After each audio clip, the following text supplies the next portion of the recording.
सभी मित्रों को नमस्कार। संस्कृताय यूट्यूब चैनल में संस्कृताय नमः यूट्यूब चैनल में आप सबका स्वागत है। आज हम यूनिट 1 के वेद के प्रश्न करेंगे।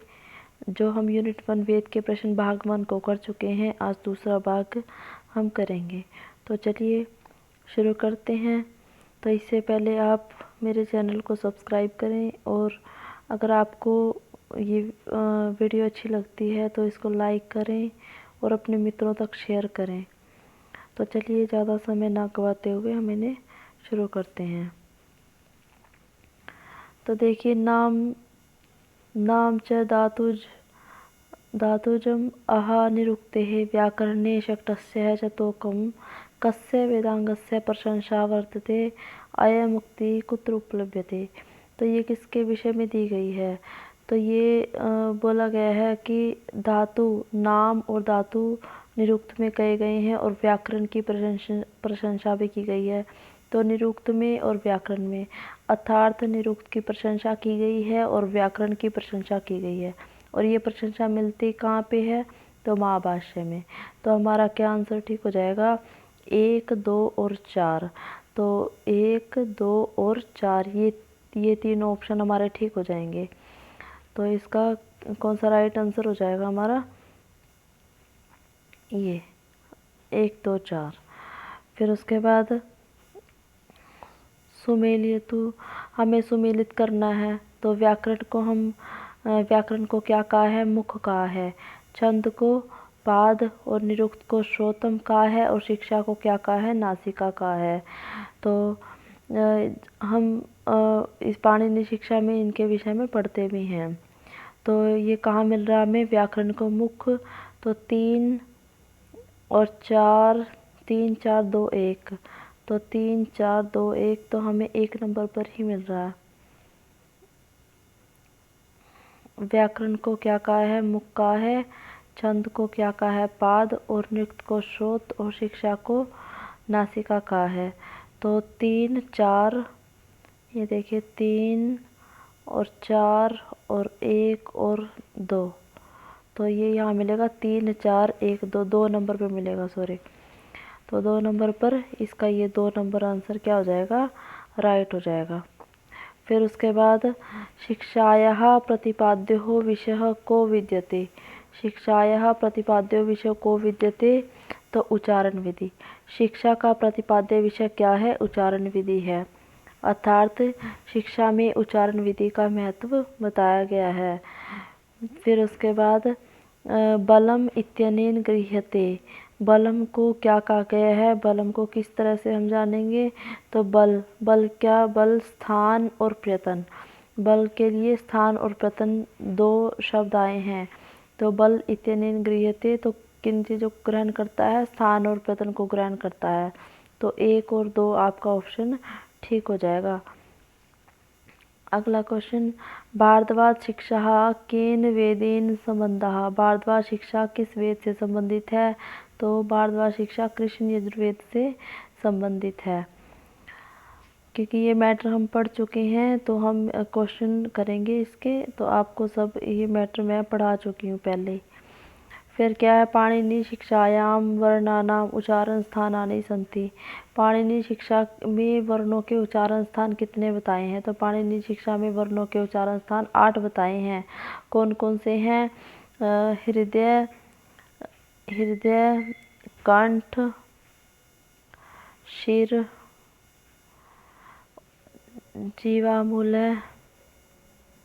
जीवामूल, दंत, नासिका, ओष्ठ, तालु। तो ये कितने हैं? 8 हैं। तो ये 8 उच्चारण स्थान पाणिनि शिक्षा में वर्णों के 8 उच्चारण स्थान बताए हैं। तो इसके क्या आंसर हो जाएगा? 8 आंसर हो जाएगा। फिर उसके बाद क्या है? सुमेलियतु, हमें भाष्य दिए हैं और उनके लेखक दिए हैं। तो इन भाष्यों के लेखक कौन कौन से हैं? तो देखिए, वृत्ति के लिए क्या है? वृत्ति किस लेखक की है? विष्णुमित्र की है। पदक्रम सदनम माहिष्य का है। पदार्थ प्रकाशक अनंत भट्ट का है। वैदिकाभरण गोपाल यज्वा इनके लेखक हैं। तो ये देखिए 3 हो जाएगा, 3 और फिर क्या है 4, 3 4 1 2, तो 3 4 1 2 हमारा एक ऑप्शन में आ रहा है, तो ये एक ऑप्शन क्या हो जाएगा, राइट हो जाएगा। फिर उसके बाद क्या है, याज्ञवल्क्य शिक्षायां वर्ण्यः विषय कः। याज्ञवल्क्य शिक्षा का वर्ण्य विषय क्या है, तो याज्ञवल्क्य शिक्षा का वर्ण्य विषय वर्णोच्चारण विधि है। शिक्षा का वर्ण्य विषय जब भी पूछा जाए तो उच्चारण विधि ही आता है। फिर उसके बाद अभिकथन और कारण दिए गए हैं, तो अभिकथन क्या है, वैदिक संहितासु काल विभागः सर्वत्र समुपलभ्यते एवः, अर्थात वैदिक संहिताओं में काल विभाग सर्वत्र हर सभी जगह उपलब्धते पाया जाता है, हमें वो प्राप्त होता है। और लेकिन इसका कारण क्या दिया है, यह शंबरम पर्वतेषु श्रियंतम चत्वारिंशः शरद अविंदतः। जो शंबर नाम का जो राक्षस था वो पर्वतों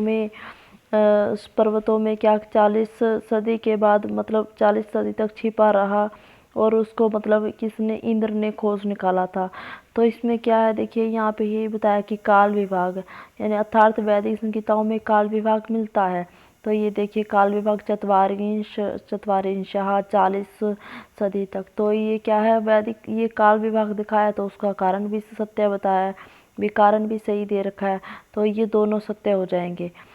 तो ये क्या है, दो उभयम सत्यम अस्ति, तो 2 नंबर ऑप्शन आ जाएगा, ये उभयम सत्यम अस्ति इत्यस्यः आर इति उचित कारणम, तो इसका ये उचित कारण हो जाएगा। 10 नंबर क्वेश्चन पे चलते हैं। शिक्षा ग्रंथेषु कः शिक्षा ग्रंथः यजुर्वेदेन संबंधो नास्ति। नास्ति पूछा है कि शिक्षा ग्रंथों में यजुर्वेद से संबंधित शिक्षा ग्रंथ कौन सा नहीं है। वासिष्ठी शिक्षा ग्रंथ यजुर्वेद से संबंधित है, कात्यायनी शुक्ल यजुर्वेद से संबंधित है, पाराशरी भी शुक्ल यजुर्वेद से संबंधित है, लेकिन जो नारदीय है ये किससे है, सामवेद से संबंधित है। ये नारदीय शिक्षा सामवेद से संबंधित है, तो ये हमारा आंसर क्या हो जाएगा, राइट हो जाएगा। फिर उसके बाद कस्मिन् वेदांगे मुख्यतः उच्चारण प्रक्रियाया वर्णन अस्ति। तो वेदांगों जो उच्चारण प्रक्रिया का वर्णन मैं पहले ही बता चुकी हूँ कि शिक्षा के अंतर्गत ही आता है, तो शिक्षायाम शिक्षा के अंतर्गत उच्चारण प्रक्रिया का वर्णन मिलता है। तो किस वेदांग, जो शिक्षा वेदांग है उसके अंतर्गत इसका उच्चारण शिक्षा का प्रक्रिया का उच्चारण प्रक्रिया का वर्णन हमें प्राप्त होता है। फिर क्या है, अभिकथन दिया है कि वेद अध्ययनस्य है मुख्य प्रयोजनम तु यज यागादिकस्य कर्मकांडस्य अनुष्ठानस्ति। अर्थात वेद अध्ययन का मुख्य प्रयोजन यज याग आदि कर्मकांड का अनुष्ठान होता है, ये सही है, हम इस बात को मतलब उचित मानते हैं, ये उचित है। फिर क्या है, इसका कारण क्या दिया है, एतस्मिन् अर्थे प्रवृत्तस्य वेदांगस्य नाम व्याकरणो अस्ति। अर्थात जो ये ऊपर बात बता रहा है कि जो वेद अध्ययन का मुख्य प्रयोजन यजादि कर्मकांड का अनुष्ठान है, तो कह रहा है कि जो इस अर्थ में जो प्रवृत्त हो रहा है ना जो वेदांग, उसका नाम व्याकरण है। तो ये बात तो सही नहीं है, क्योंकि जिस वेदांग में होता था वो तो कल्प है ना, तो कल्प में मतलब ये सब विषय बताया गया है, लेकिन व्याकरण में नहीं बताया गया ये याग आदि कर्मकांड का विषय।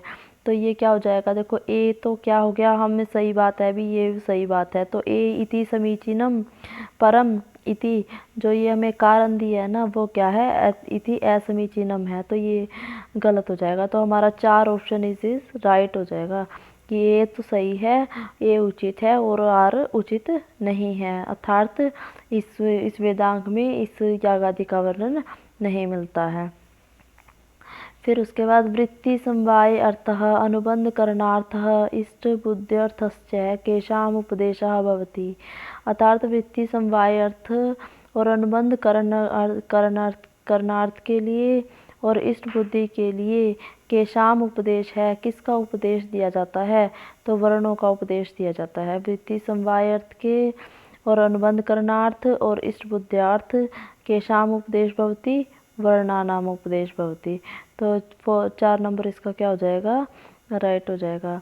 फिर क्या है, आश्वलायन गृह सूत्र केन संबंधम, तो आश्वलायन गृह सूत्र किससे संबंधित है, तो ऋग्वेद से संबंधित है। आशुलायन गृह सूत्र। फिर उसके बाद हम सुमेलित करना है हमें। वर्ण क्या है? अकार आदि। मात्रा क्या होती है? हर्षवादी होती है। और संतान क्या है? संतान विकर्षण आदि, अर्थात जो संयोग आदि संयोग होता है तो वो। और बलम क्या है? स्थान प्रत्यय। इसको हम पढ़ ही चुके हैं, पीछे भी क्वेश्चन आ चुका है। बलम क्या है? स्थान प्रत्यय आ जाएगा। तो वर्ण अकार आदि, मात्रा हर्ष आदि का, और संतान क्या है? विकर्षण आदि, और बल क्या है? स्थान प्रत्यय हो। तो इसका क्या आंसर ठीक हो जाएगा? ये देखिए 4, 3 और 1, 2। 4, 3, 1, 2, तो 3 नंबर ऑप्शन हमारा क्या हो जाएगा? ठीक हो जाएगा। 4, 3, 1, 2। फिर क्या है? गौतम धर्मसूत्र अनुसार कति ही संस्कार। गौतम धर्मसूत्र के अनुसार कितने संस्कार हैं? तो गौतम धर्मसूत्र कितने संस्कार मानते हैं? तो ये कितने मानते हैं? 40 संस्कार मानते हैं। 40। और जो व्याख्यानस है वो क्या है? व्याख्यानस कितने मानते हैं? 18 संस्कार मानते हैं। मनु 16 संस्कार मानते हैं। मनु कितने मानते हैं? 16 संस्कार मानते हैं। तो ये गौतम धर्म के अनुसार 40 संस्कार हैं, और मनु के अनुसार 16 हैं, और व्याख्यानस के अनुसार कितने हैं? 18 संस्कार हैं। तो ये अलग से याद रखेंगे। फिर क्या है? किम शास्त्रम वृत्त शास्त्रम कथ्यते। तो जो वृत्त शास्त्रम किसे कहा गया है? तो वृत्त शास्त्रम छंद को कहा गया है। तो इसके विषय में क्या आ जाएगा? छंद शास्त्र या वृत्त शास्त्र कहा गया है इसे। फिर सामवेद ये है शोध सूत्रम वर्तते। सामवेद का शोध सूत्र बताइए। कात्यायन शोध सूत्र शुक्ल यजुर्वेद का है। बादुल शोध सूत्र कृष्ण यजुर्वेद का है। मानव शोध सूत्र भी कृष्ण यजुर्वेद से संबंधित है। लेकिन जो लाट्यायन शोध सूत्र है ना, तो वो किससे? सामवेद से संबंधित है। तो हमारा राइट आंसर कितना हो जाएगा? 3 हो जाएगा। फिर क्या है? कति अंगुलः खाता वेदीर भवति। कितने अंगुल की वेदी बनाई जाती है? तो 3 अंगुला। 3 अंगुल की वेदी बनाई जाती है। 3 अंगुलः खाता वेदी भवति। फिर क्या है? उहु खल्वपिः इति कस्य है प्रयोजनम अस्ति। जो उहु के विषय में तर्क के विषय में किसका प्रयोजन है? तो व्याकरण वेदांगस्य। अर्थात व्याकरण में ही क्या है? तर्क वितर्क के साथ हमें सूत्र मिलते हैं। तो उहु खल्वपि ये व्याकरण में मिलता है, और महाभाष्य के अंतर्गत ये बताया गया है। फिर क्या है? निरुक्ते एकस्य पदस्य व्यवहार्थम आदाय किम कांडम प्रवर्तते।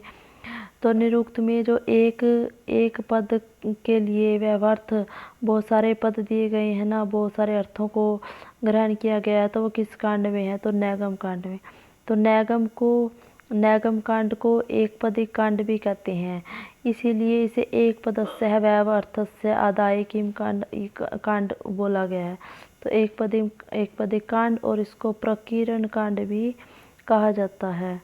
प्रकीर्ण कांड भी कहा जाता है। फिर उसके बाद छंद शास्त्रे कस्य तत्वस्य गणना वर्तते। हम छंद शास्त्र में किसकी गणना करते हैं? तो हम वर्णों को ही गिनते हैं ना, वर्णों को गिना जाता है। तो वर्ण परिमाणस्य गणना वर्तते। फिर उसके बाद परः अपराविद्या वर्णन कुत्र प्राप्यते। तो परः अपराविद्या का वर्णन कहाँ प्राप्त होता है? तो मुंडकोपनिषद में प्राप्त होता है। फिर उसके बाद अभिकथन दिया है। वेदेषु सर्वत्र स्वर प्राधान्यम भवति एव। अर्थात वेदों में सर्वत्र हर जगह स्वर की प्रधानता होती है। स्वर भेद से क्या है? अर्थभेद संभव आता है। स्वर के भेद से ही अर्थभेद संभव हो सकता है। अशुद्ध उच्चारणेन महा अनर्थ अस्ति। अर्थात अगर हम अशुद्ध उच्चारण करेंगे तो महा अनर्थ होता है। तो ये बात क्या है? सत्य है। इसका कारण क्या दिया है? कि मंत्रोहीन है, मंत्र से हीन, स्वर से हीन, वर्ण से हीन, वह मिथ्या प्रयुक्त। अर्थात मिथ्या प्रयुक्त किया जाए किसी भी मंत्र को मिथ्या प्रोक्त हो कहा गया हो तो वो अपने अर्थ को नहीं कहता है। तो कोई भी मंत्र अगर हीन कहा जाए, स्वरतः हीन हो जाए, वर्णतः हीन हो जाए या फिर मिथ्या प्रयुक्त हो जाए तो वो अपने वास्तविक अर्थ को नहीं कहेगा। तो ये भी तो सत्य है। तो ये क्या है, इन दोनों को एक दूसरे से संबंधित है, तो ये एक दूसरे कारण बताते हैं। तो इसी कारण से ये दोनों क्या हो जाएंगे, ए और आर अर्थात अभिकथन और जो कारण है ना वो क्या हो जाएंगे, उभयम सत्यम अस्ति। ए इत्यस्य है आर इति उचित कारणम। फिर क्या है, अद्वंकितेषु शिक्षा नास्ति। इसमें से शिक्षा नहीं है। तो कौन सी शिक्षा नहीं है, तो कुर्म शिक्षा नहीं आती है। अवसान निर्णय शिक्षा ये कृष्ण यजुर्वेद से संबंधित है। षोडश श्लोक की शिक्षा ऋग्वेद से संबंधित है। व्यास शिक्षा भी कृष्ण यजुर्वेद से संबंधित है। तो ये कुर्म शिक्षा किसी भी वेद से संबंधित नहीं है। फिर क्या है, प्रजानां राज्ञां च कर्तव्यानां विस्तृतं वर्णनम कुत्र उपलभ्यते। जो प्रजा और राजा उनके कर्तव्यों के बारे में विस्तृत वर्णन दिया गया है तो कौन से सूत्र, गृह सूत्र में, कौन से सूत्र में दिया गया है, तो जो धर्म सूत्र अर्थात जो राजा का धर्म आदि होता है, राजा आदि का जो धर्म आदि विचार, धर्म आदि उनके आचार व्यवहार होते हैं तो उनके अंतर्गत ही राजाओं और के कर्तव्य बताए गए हैं धर्म सूत्र में ही। तो ये धर्म सूत्र के अंतर्गत आते हैं। जो राजा प्रजा आदि के बारे में पूछे तो धर्म सूत्र ही हमें लगाना है। तो इसका 3 आंसर राइट हो जाएगा। फिर क्या है, ब्राह्मणम क्षत्रिय वैश्य अनुष्ठानाम यागानाम वा विस्तृत वर्णन कुत्र उपलभ्यते। और अगर यागों का विस्तृत वर्णन पूछे तो हम 100 सूत्र लगाएंगे। और अगर धर्म आदि से संबंधित पूछे तो हम राजाओं के विषय में पूछे तो हम धर्म सूत्र लगाएंगे। और जब याग का वर्णन जहाँ पे भी मिले, यागों का वर्णन हमेशा 100 सूत्रों में ही पाया जाता है। तो 100 सूत्र ही आएगा इसका आंसर। तो 3 नंबर आ जाएगा। फिर क्या है, श्रुति प्रतिपादित दर्श पौर्णमास आदि यगानाम वर्णनम कुत्र प्राप्यते। तो यज्ञों का वर्णन पूछा गया है तो कहाँ पे है यज्ञों का वर्णन, तो हम कहाँ लगाएंगे, 100 सूत्र में लगाएंगे। तो फिर उसके बाद आर्च ज्योतिष नाम के ग्रंथे कृति श्लोका संति। तो दो प्रकार का ज्योतिष में बताए गए हैं। एक तो आर्च ज्योतिष है और आर्च ज्योतिष, और एक याजुष ज्योतिष बताया गया है। याजुष ज्योतिष, जो आर्च ज्योतिष है उसमें तो 63 है और इसमें कितना है, इसमें 44 है, इसमें 36 है। तो याजुष में 44 ग्रंथ बताए गए, इसमें याजुष में 44 श्लोक बताए गए हैं और आर्च में 36 बताए गए हैं। तो हमें किसका बताना है, आर्च ज्योतिष का बताना। तो आर्च ज्योतिष में कितने हैं, 36 अर्थात 63 श्लोक इसमें बताए गए हैं। और अगर याजुष में पूछे तो कितने बताएंगे हम, तो ये 44 ये बताएंगे, 2 नंबर हो जाएगा। और हमारा आंसर क्या है, 63 है। फिर उसके बाद अथर्वबोधे निरपेक्षतया पदजातम यत्र उक्तम तनिरुक्तम कस्य मुक्ति। अर्थात ये किसकी उक्ति है, तो सायन की उक्ति है ये। फिर क्या है, अध्वरम युनुक्ति ही अध्वरस्य नेता इति वाक्यम कुत्र प्राप्यते। तो किसमें से है ये, निरुक्त में। अर्थात जो अध्वर्यु की क्या बताई है यहाँ पे, व्युत्पत्ति बताई है। तो अध्वरम युनक्ति अध्वरस्य नेता इति वाक्यम कुत्र प्राप्यते, तो ये निरुक्त में प्राप्त होता है। फिर क्या है, तदिदं विद्यास्थानम व्याकरणस्य कार्त्सनम इत्यनेन लक्षितम। तो ये किसके विषय में दी गई है लाइन, कि विद्या स्थान का व्याकरणस्य कार्त्सनम, अर्थात ये विद्या का स्थान है। तदिदं विद्यास्थानम, ये विद्या का स्थान है। और व्याकरण का कार्त्सनम है, कार्त्सनम अर्थात संपूर्णता, व्याकरण की संपूर्णता है ये। तो किसके बारे में बताया है, तो व्याकरण की संपूर्णता कौन है, निरुक्त है। तो ये निरुक्त के विषय में बताया है। फिर क्या है, शुद्ध क्रम चिनुतः जायते अस्ति विपणते वर्धते। तो ये क्या है, सही क्रम है। फिर क्या है, 1 नंबर आ जाएगा इसका। फिर क्या है, छंद पादौ तु वेदस्य हस्तौ अकल्पो अथ पाठ्यते इति वचनम कुत्र प्राप्यते। तो ये कहाँ है, पाणिनि शिक्षा में इसका विवेचन मिलता है। तो ये पूरा का पूरा वहाँ पे पद्यांश मिलता है कि छंद पादौ तु वेदस्य हस्तौ कल्पथ पठ्यते इति वचन कुत्र प्राप्यते, तो पाणिनि शिक्षा। फिर क्या है, वेदानां वर्णनम सर्वप्रथम कुत्र प्राप्यते। वेदों का सर्वप्रथम वर्णन कहाँ मिलता है, मुंडकोपनिषद में। अर्थात जो अपरा विद्या के बाद अपरा विद्या में क्योंकि मुंडकोपनिषद में परा विद्या और अपरा विद्या मिलती है। जो अपरा विद्या में जो सबसे पहले 4 वेदों का वर्णन किया गया है। 4 वेदों का वर्णन किया है और फिर 4 वेदों के वर्णन के बाद 6 वेदांगों का वर्णन किया गया है, 6 वेदांगों का। तो इसका मतलब क्या है, तो मुंडकोपनिषद में हमें वेदांगों का वर्णन सर्वप्रथम प्राप्त होता है। तो 35 नंबर का तो ये 2 ऑप्शन आ जाएगा, ठीक है। फिर उसके बाद क्या है, शिक्षा ग्रंथेषु कः शिक्षा ग्रंथ यजुर्वेदेन संबंधो अस्ति। शिक्षा ग्रंथों में यजुर्वेद से संबंधित कौन सा है, तो वासिष्ठी शिक्षा, मांडूक्य शिक्षा किससे है, अथर्ववेद से संबंधित है, अथर्ववेद से संबंधित है। पाणिनि शिक्षा किससे है, ऋग्वेद से संबंधित है। और नारदीय शिक्षा किससे है, सामवेद से संबंधित है। लेकिन जो वासिष्ठी शिक्षा है वो किससे संबंधित है, यजुर्वेद से संबंधित है। तो हमारा क्या ऑप्शन ठीक हो जाएगा, एक ऑप्शन ठीक हो जाएगा। फिर क्या है, पुष्पसूत्र कस्मिन् वेदे अंतर्भाव भवति। तो पुष्पसूत्र सामवेद से संबंधित है। तो पुष्पसूत्र किस में मिलता है, सामवेद में मिलता है। तो ये सामवेद के अंतर्गत आता है। फिर श्रोतकर्म कस्मिन् अग्नौ क्रियते। श्रोतकर्म कस्मिन् अर्थात श्रोतकर्म किस अग्नि से किया जाता है, तो वैतानिक अग्नि। अर्थात अगर श्रोतकर्म पूछा जाए तो वैतानिक अग्नि हो जाएगा। और अगर स्मार्त कर्म पूछा जाए तो किससे होता है, तो लौकिक अग्नि से होता है। तो 2 ही क्रम होते हैं यहाँ पे, ये श्रोत क्रम है ये वैतानिक अग्नि आ जाएगा, और स्मार्त क्रम है ये लौकिक अग्नि इसके अंतर्गत आ जाएगा। फिर क्या है, एतेषु वेदांगेषु भाषा विज्ञान विषय किम नास्ति। तो इनमें से वेदांगों में भाषा विज्ञान का विषय नहीं है। नास्ति पूछा है तो भाषा विज्ञान का विषय क्या नहीं है, शिक्षा में तो भाषा विज्ञान है ही है, व्याकरण में भी है, और निरुक्त तो व्याकरण का जो कार्सन है ही है, तो ये इसमें भी है। तो कल्प में नहीं है। कल्प में क्या मिलता है, कल्प में तो जो कर्मकांड आदि जो उसके बारे में, यज्ञ आदि के बारे में वर्णन दिया गया है वही मिलता है। तो हमारा एक ऑप्शन क्या हो जाएगा, राइट हो जाएगा।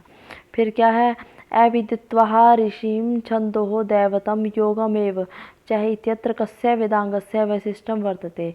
तो ये किसके विषय में बताया है, कि जो ऋषि के बारे में बताया है कि दैवतम योग ही है। तो ये क्या है, छंद के विषय में बताया है। फिर उसके बाद व्याख्यानस गृह्यसूत्र अनुसारम संस्काराणां संख्या वर्तते अयम गृह्यसूत्र संबंधो अस्ति।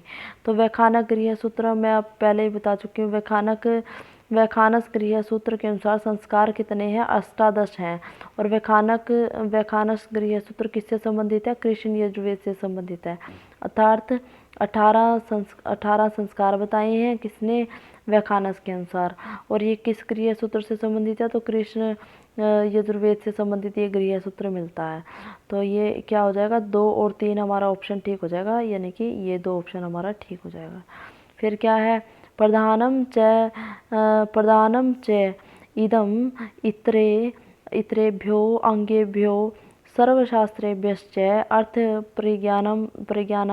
अभिनिवेशात् इत्यत्र कस्य वैशिष्ट्यं वर्तते। अर्थात जो प्रधान है, प्रधान को किसको बोला है, व्याकरण को बोला है ना। प्रधान क्या है, व्याकरण है। अब इसने बोला प्रधान च इतर, अब अर्थात कहने का मतलब व्याकरण तो गलत हो गया हमारा आंसर, व्याकरण तो हो ही नहीं सकता कि प्रधान से इतर से अन्य, अर्थात प्रधान से जो अन्य है, अन्य जो वेदांगों में सर्वशास्त्रों में अर्थ परिज्ञान के बारे में अभिनिवेशात मतलब उसके बारे में जाना जाता है। तो प्रधान से इतर वेदांगों में जाना जाता है तो वो निरुक्त है। तो इसमें क्या है, सर्वशास्त्रों को अर्थ परिज्ञान करने के लिए इसको जाना जाता है, तो ये निरुक्त है। तो हमारा आंसर क्या हो जाएगा? प्रधान से इतर पूछा है तो प्रधान तो व्याकरण है ही है, लेकिन उससे इतर पूछा तो हमारा आंसर क्या हो जाएगा? निरुक्त हो जाएगा। फिर क्या है? कौंडिन्य शिक्षा कस्य वेदस्य वर्तते। तो कौंडिन्य शिक्षा किससे संबंधित है? कृष्ण यजुर्वेद से संबंधित है कौंडिन्य शिक्षा। फिर क्या है? शुक्ल यजुर्वेदस्य शिक्षा नास्ति। शुक्ल यजुर्वेद की शिक्षा नहीं है। तो शेषरीय शिक्षा किसकी है? ऋग्वेद की है शेषरीय शिक्षा। और अवसान निर्णय शिक्षा ये शुक्ल यजुर्वेद की है। मांडव्य शिक्षा भी शुक्ल यजुर्वेद की है। वर्ण रत्न प्रदीपिका ये भी शुक्ल यजुर्वेद से संबंधित है। तो ये हमारा ऑप्शन क्या हो जाएगा? 1 नंबर ऑप्शन ठीक हो जाएगा। शेषरीय शिक्षा शुक्ल यजुर्वेद शिक्षा से संबंधित नहीं है, अर्थात किससे संबंधित है? ऋग्वेद से संबंधित है। फिर क्या है? तैत्तिरीय संहितायाः पदपाठकारः वर्तते। तैत्तिरीय संहिता का पदपाठकार कौन है? तो तैत्तिरीय संहिता के पदपाठकार किसे माना गया? आत्रेय को माना गया, आत्रेय ऋषि। तो ये तैत्तिरीय संहिता के पदपाठकार हैं। फिर क्या है? सायन भाष्यस्य उचित क्रम चिनुत है। सायन भाष्य अर्थात सायन ने हर एक वेद पर विषय अपने भाष्य लिखा है।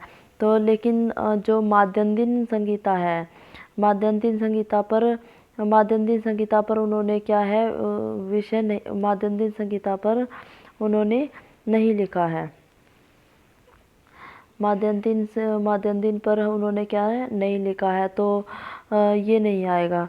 तो इस और सब पर लिखा है। तो इसका क्रम जानते हैं। सबसे पहले उन्होंने तैत्तिरीय संहिता पर लिखा, फिर ऋग्वेद पर, फिर काण्व संहिता पर, फिर सामवेद पर, फिर सबसे अंत में अथर्ववेद पर लिखा। तो ये इनका क्रम है।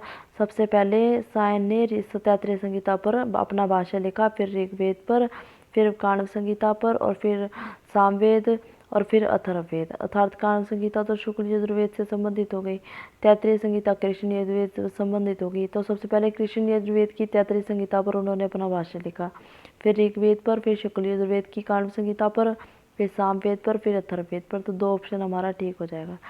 फिर क्या है? 10 पौर्णमासस्य यागस्य दक्षिणा भवति। 10 पौर्णमास में जो याग होता है उसकी दक्षिणा क्या होती है? तो अनिवार्यम होती है। तो ये क्या है? तो अनिवार्य ये 10 पौर्णमास याग की दक्षिणा मानी गई है। फिर क्या है? अग्निष्टोम यागे कति ऋत्विज भवन्ति। अग्निष्टोम याग में कितने ऋत्विक माने गए हैं? तो 16 ऋत्विक माने गए हैं अग्निष्टोम याग में। फिर क्या है? अभिकथन का है उच्चारण कर्मणि उपकारकम वेदांग शिक्षा कथते। तो ये क्या है? सत्य है ना। तो उच्चारण क्रम में जो उपकारक वेदांग शिक्षा ही माना गया, शिक्षा के अंतर्गत ही तो उच्चारण आता है।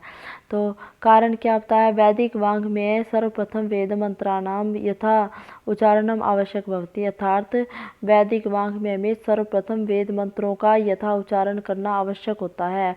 तो ये भी सत्य है।